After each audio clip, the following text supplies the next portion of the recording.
like my 6 or 7 video for the day, man. We grinding. I don't give a fuck, man. I gotta make up for the days I, you know what I'm saying, I was bullshitting. So it is what it is, man. I'm looking at this trooper investigated after 140-mile-per-hour crash, man. I'm like, what the hell going on, bro? That nigga off. It's a 140-mile fatal chase, you know what I'm saying? So we're gonna get into this and see what the hell going on, man. Y'all like, subscribe, turn me up. Bye. On December 19th, 2023, officers in Arkansas pursued an individual wanted on several felony warrants across multiple states. What they didn't know is that the day would end in tragedy. Their suspect, Mario Paige, was wanted by a drug task force originating out of Memphis, Tennessee. We had been trying to catch Mario for several months. He's fled from us several months. I had a snitch call me, or a CI, however you choose to put that, call me and tell me Sunday that she had him trying to come and pick up money from her. He buys stolen cars. Okay. The girl said, hey, I got $3,000. Can you get me a decent car? You know, it was a setup. Right. All of the charges on Mr. Paige are he will come to try to sell you his car. He just hits you in the head, takes your money, and flees. While local officers and bail bondsmen waited for Mario to arrive on scene, they called. This nigga hitting folks in the head, taking their money and leaving. That's a little heartless. That's a little heartless. For the Arkansas State Police to assist, as Mario was considered a flight risk. 2 officers were en route. He pulled up on us. We tried to get him out of the car. He rolled down the window. The minute he saw me, and I took my hood off, you know, I have a hoodie on. I took my hood down and had my credentials hanging on my chest. He sped off and went past your trooper and a detective. Okay. Mario Paige almost hit the trooper when he shot out because he never let off the gas. Spun around, went code 3, and took off after him. Okay. Oh yeah, this gonna be a good one. This gonna be a good one. Hey, y'all buck it up, man.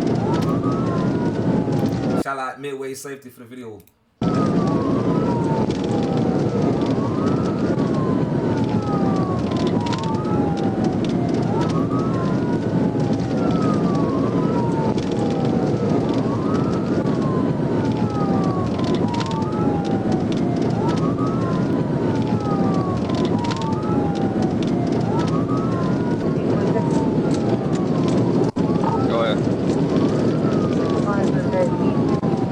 Arkansas State lit. We're trying to catch up to him. He is running excessive speeds. They're on Mount City, running south towards the interstate.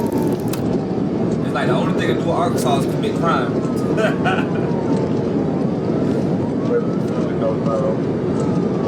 Go ahead and notify West Memphis. DPF guy, just me and him.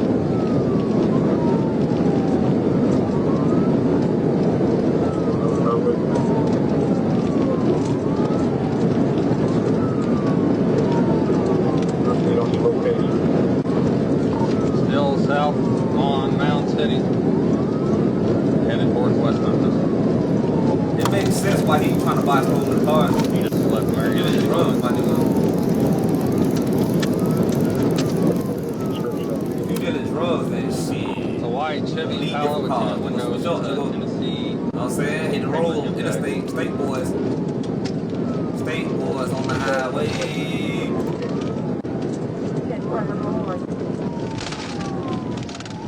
But he ain't going nowhere that slow ass. What that's a GMC or Suburban?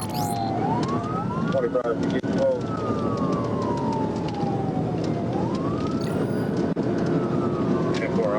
I'm David Street area to get on board.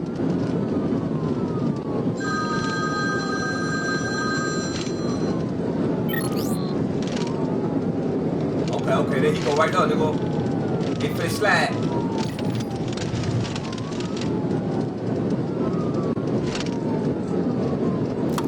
Coming up to the railroad tracks on Mount City South. It's Forest City. country as hell out there. I'm trying to catch up to him. He's a little ways ahead of him.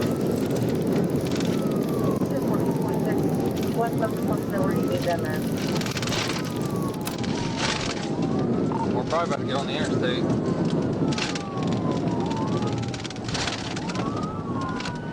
That truck. Boy, if he was in that scat, then he would have been out of there, nigga. Scat of that cat, he would have been out of there. I just stopped for a truck. I didn't think it was going to stop. He's got further ahead of me. He's about to get on eastbound on the interstate, up 281.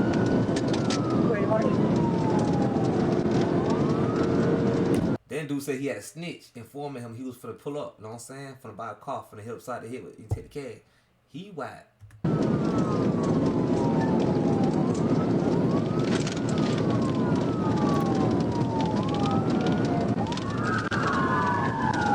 Bend that corner, fuck nigga. Bend that corner, fuck nigga. Ooh! The way he bended that corner. I think he was a NASCAR.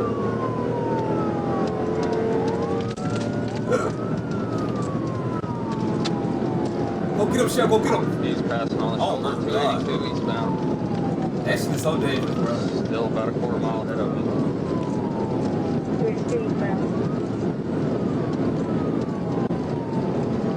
I don't want to do no crime in Arkansas. They ass be on bullshit.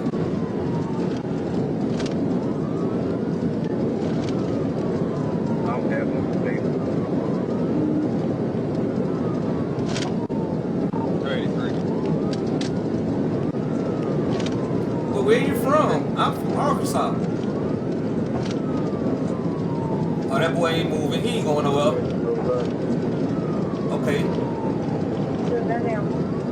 Boys in West Memphis. They in West Memphis. Oh yeah, he about to wreck out. He about to wreck out. Oh my, what the fuck was that? Oh, he's stupid, bro.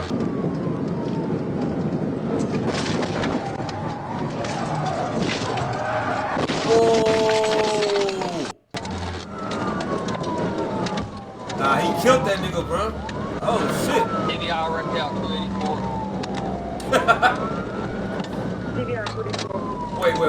Wait. As an officer of the law, you cannot do no shit like that. You cannot hit no vehicle from the side. You can't hit no vehicle, bro, in the middle of the traffic. Come on, that wasn't even no pit. You ain't had no open space to pit. You just rammed them. Oh yeah, your ass is right. 283 now.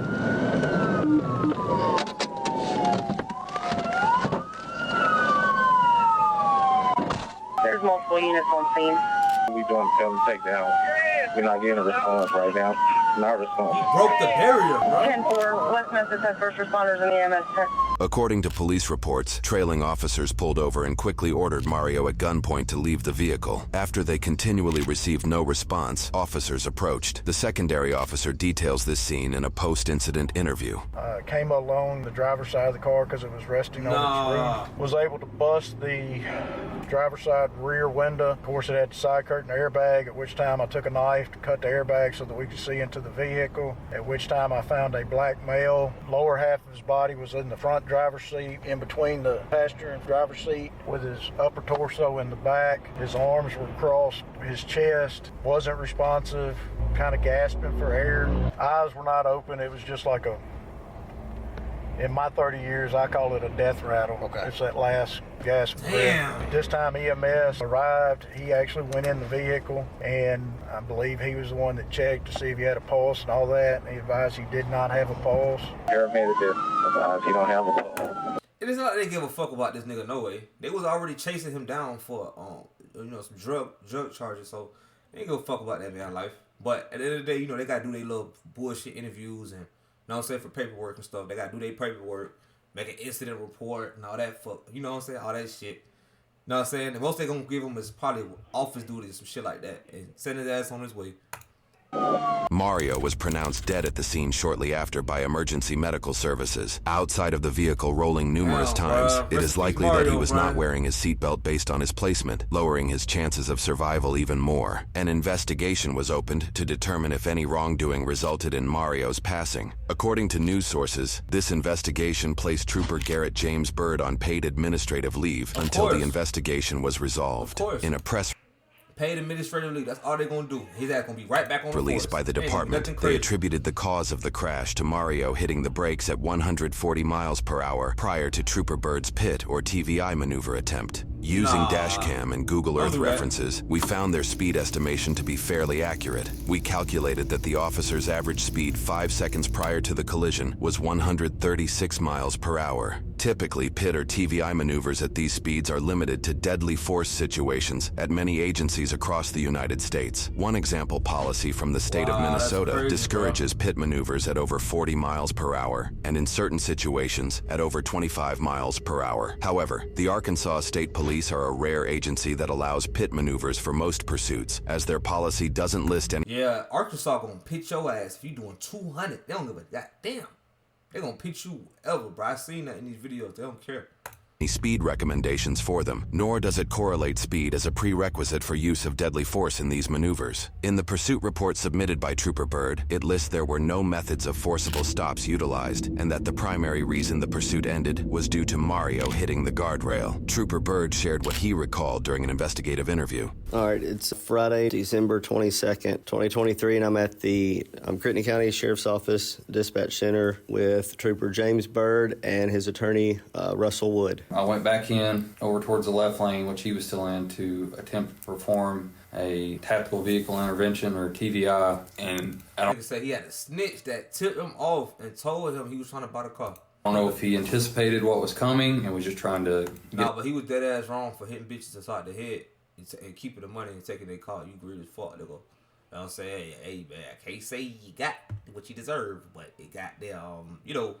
me off of him, or he was intentionally trying to wreck me. But the suspect slammed on the brakes, and it's like when he did, the vehicle veered right, and I was still kind of right there beside him, and it collected me, and it caused a collision. We both veered right, made sure that we had fire and EMS en route to assist the suspect. They informed me that they weren't getting any response out of him. There was plenty of help there, waiting on fire and EMS. And I went to check on the truck driver, make sure he was okay. The day after the incident, various news organizations obtained this highway camera footage pertaining to the crash and criticized the police department's telling of the events, indicating that the crash was caused by a TVI attempt and not by Mario hitting the brakes. However, in the dash cam footage we obtained, it does appear that Mario brakes just before the collision. According to news sources, if this crash is ruled as a result of a TVI, Mario's death would be the fourth Arkansas TVI fatality of that year. As the public debates the safety and effectiveness surrounding TVIs, Arkansas State Police Director Colonel Mike Hagar shared his reasons on their use. We're not gonna just hope that they're not gonna hit someone, that they're not gonna kill your family, that they're not gonna kill my family. We've seen that happen, unfortunately. This is not theory. We know what's gonna happen the longer we let that go on. So the reason we believe it is the best tactic is because it's the most immediate tactic to bring that pursuit to a conclusion. We don't want anyone to be killed, but at the end of the day, we are always going to maintain that clear priority of life, which is the innocent public, then the law enforcement, then the suspects. 2 weeks after the incident, the investigative report indicates officials received a letter from the state prosecuting attorney, Sonia Haygood of the 2nd Judicial District. The letter stated no charges would be pursued against Trooper Byrd and gave Of course, bro.